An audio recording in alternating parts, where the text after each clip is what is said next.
regarding time under load. Number of fibers engaged. Does time under load include rest pause? That's a good question. Might tackle the first bit first. So number of fibers engaged. I believe it will never be all of them, because if, for example, the last muscle fiber is engaged and it burns itself out effectively, it fatigues, what are you going to do then? If you're doing an overhead press, the bar will squash you. So it'll never be 100%. Now we know even when we're still in bed, muscle fibers have to be engaged at some point because they're keeping you stable. They're not. Otherwise, you just go limp, wouldn't you? Your body would just cease to exist in a way. So I've seen different numbers for this personally. I'd say somewhere between maybe 65 and 80% of all muscle fibers can be engaged. The level of advancement someone's training might dictate that as well. So, for example, Eddie Hall will be able to activate all his muscle fibers to lift a big ass weight. Me, probably a bit less. Than someone like maybe a complete beginner to the gym, even less than that. I think that we do as human beings have a potential to protect ourselves under severe stress and complications. For example, if it was Maddie's first birthday today, if, for example, there was a car and it's heading towards Maddie, even at the risk of injuring myself, I would have to find a way to stop that car. Even if I have to sort of grab Maddie and sort of push the car away, that'd be my natural instinct.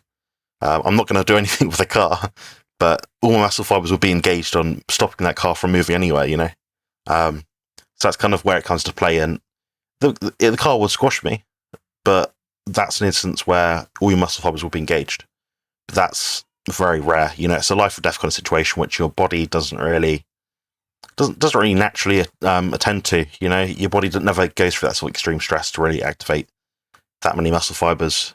Do you think the same, Jerome, or have you got different numbers at all? Or if I had to guess, I would suspect that the amount of muscle fibers that we can volitionally recruit is probably, I would think at best maybe a third. Just because you could kind of ballpark in those life and death scenarios the amount of weight sometimes that people actually do lift. You're talking housewives that are able to lift up the back of a car and scoot it over a couple of feet. And that might be equivalent to a partial range of movement deadlift with a 120-pound housewife doing the equivalent of like a 900 pound deadlift. I don't know. We could look at it, but I suspect that number is probably under 50%. But the actual absolute amounts in those life and death situations, I guess that proportion doesn't even matter. I would like to believe that we could whip ourselves into such a focused, concentrated state to where whatever that number is that we're volitionally capable of recruiting, to where we could just gradually increase that just a slight bit over time.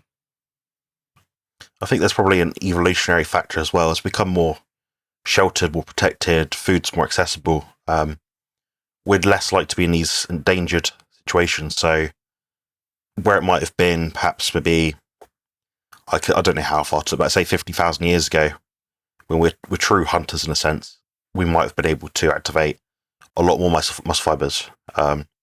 Maybe our muscle fibers now, like the variations between them would be broader. So we'd have slow twitch right here, and fast twitch would be right here. But now it might be a bit narrower because we don't have that impetus for the very fast twitch muscle fibers, And I would think that's probably, like you said, an evolutionary protective mechanism, because the ability to maximally recruit 100% in a life and death situation will help to protect ourselves in that situation or those in our tribe. But it often comes with acute or chronic repercussions, right? We'll lift that car, but then we'll end up having fractured a couple of our vertebrae or torn our biceps, right off of our radius. So yeah, sorry. And there's still two more parts to that question. I suppose we've gone on a bit of a tangent. I kind of want to hear your answer to. Oh yeah. So the second part of the question is, does time under load include rest pause? That's a really good question, because most of us people that are bodybuilding are purists. We like numbers. We like to know, okay, over this set I did 2 minutes of time and tension or where it happens to be.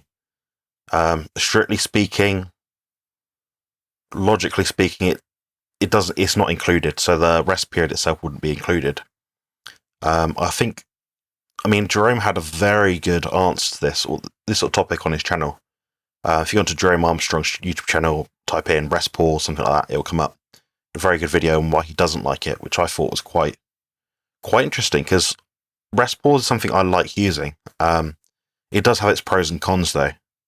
So in terms of this question, I'd say the time under load for a given set would include the actual secondary, third, fourth, execution of the exercise. Just to outline rest pause, it's typically, from my understanding, say you can do 10 repetitions with a bench press. Let's not use a bench press, let's use a barbell curl. So a barbell curl, then you might rest for 5 to 10 seconds. Some people have higher rest periods, but I think after that point, it kind of becomes an area where you're actually doing a second set and a third set. I think that it's still, to sort of outline it as being under the same set, you'd have to have it within 5, 10, maybe 15 seconds. I think 30 seconds is too long, and it constitutes a second set, basically. You're resting more, in a sense. So, like I said, going to ramble here, carnival ramblings. Say a 10 rep set, maybe 10-second rest. You might then do, from experience, maybe 3 reps, rest 10 seconds again, maybe 2 reps, 2 reps again, 2 reps again. Then the last one would probably be 1 rep. I think that would all count under time to tension, with the exception of the 10-second rests. So it's a way of doing it in a short time frame in terms of getting muscle fiber activation, metabolic byproduct, accumulation, fatigue. It's a way of doing it. I think it's probably the way I would train. If I had, say, 10 minutes 3 times per week to train, I wanted to do a push-pull leg split, I'd probably do some sort of rest pause technique. I think that'd be useful for me. At least the way I train, and when I'm changing exercise, I do like to rest between exercises. I know Jerome's a bit different. Jerome's a lot fitter than I am, though, so that's part of the reason why. What do you think about time to load and rest pause? Yeah, touching on the first part of the question, I would say that time under load does not necessarily equivocate to the number of fibers engaged. And the reason being, you could have a much longer time under load with a significantly lighter weight versus a heavier weight. I think whether someone is using time under load or whether someone is using a certain repetition range, let me think. I want to be kind of precise with my words. Your goal is to safely reach momentary muscular failure within either a certain time under load range or within a certain desired repetition count. You're not just arbitrarily trying to perform some number of reps. You're not trying to hit some exact second count. Your goal is always safely hitting failure. And then the way that you measure that is either through repetitions or time under load. So time under load in and of itself isn't equal to the number of fibers that you engage. Time under load, similarly, then is also not equivalent to workout volume, because some people say that workout volume is your time under load. Well, obviously, if you have 10 pounds and you're curling, you'll have a much higher time under load compared to curling 40 pounds. The way that, and it's funny, I'll have to go back and watch that video on rest pause. I don't do it in my training, but I will implement rest pause sometimes with clients that I have. I prefer drop sets, but sometimes I use time under load, and I think both can be effective. The way that I implement things like rest pause into time under load is I generally like to have all of my clients hit concentric failure or technical failure, which is just what I call when form starts breaking down, within 60 to 90 seconds of the set beginning. And if they hit that number either a little bit less than 60 or anywhere less than 90, normally then I'll do rest pause or either rest pause or partial repetitions or heavy negatives or some kind of set intensifier to try and get that set up to about 90 seconds. And not that I'm expecting them to get significantly greater degrees of size and strength increases from those set intensifiers. The idea is to just teach them mentally that they have more effort that they're capable of exerting. So on my plate loaded leverage shoulder press machine, my client last night is active military. He did multiple years in the Army. Now he's in the National Guard. And he comes in, so I know I can push him really hard. So he hit a positive failure on his shoulder press just under 1 minute. I helped him do 1 or 2 assisted repetitions that got him up to about 75 seconds time under load. And then I just said, okay, I'd like this set to go on a little bit longer because there's a slight cardiovascular benefit to just pushing hard. So we're going to do some rest pause. And I just looked at the stopwatch. We counted out 10 seconds, and then he did 1 or 2 more repetitions, however much he could. And we just did 2 or 3 rest pause repetitions like that.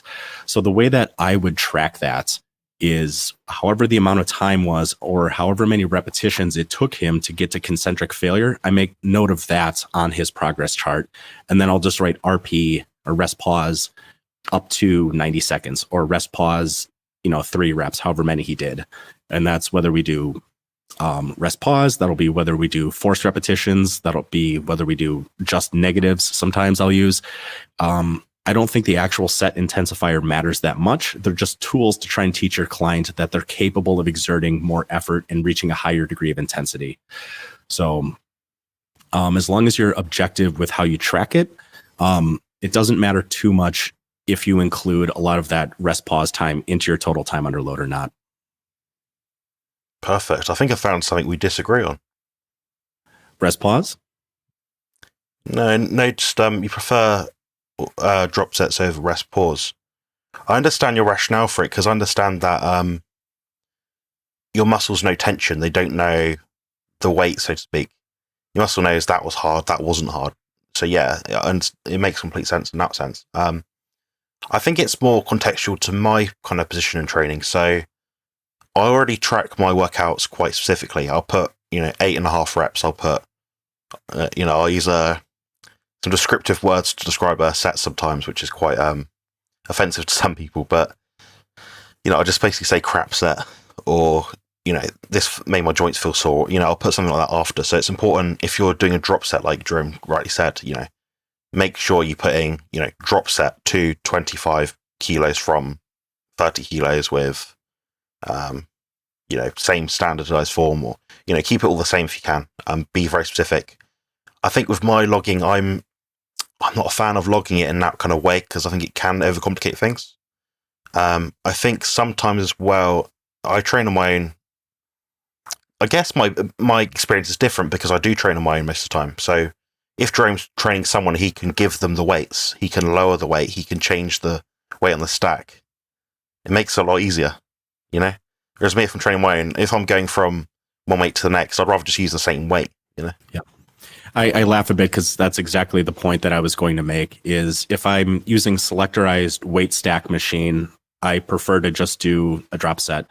If I was doing squats or a bench press or a lot of free weight movements and I didn't really have the ability to strip those tiny plates off the outside of the bar, I would use rest pause. The idea of doing those intensifiers is, what we're really trying to do with those is, we want to show ourselves that we have more effort, but like guys like me and you that are a little bit more experienced, we're trying to tap into those more fast twitch muscle fibers. And with rest pause, that time that you're resting, whether it's 3 seconds, 5 seconds, I don't go any longer than 10 seconds. Some of those more intermediate and slower twitch fibers are recovering, so that when you perform your rest pause repetition, or 2 reps or 3 reps or however many you get out, you've recovered just a slight bit, that you're able to recruit those fibers again, and then hopefully dig a little bit deeper into those more fast twitch fibers. So depending on the equipment that I have and what I was using, there are absolutely lifts that I would use rest pause instead of trying to do something else.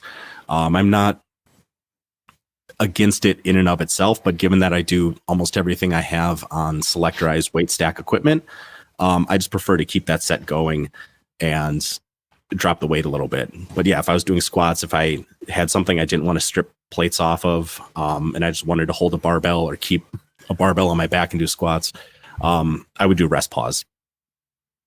I see. So we don't really disagree then. That's disappointing. No, not when you started going down that road. I'm like, I feel exactly the same way. Yeah, well said. Perfectly well said. Disappointing. We still happen to agree on things, so never mind. We'll find something eventually for all these, I'm sure.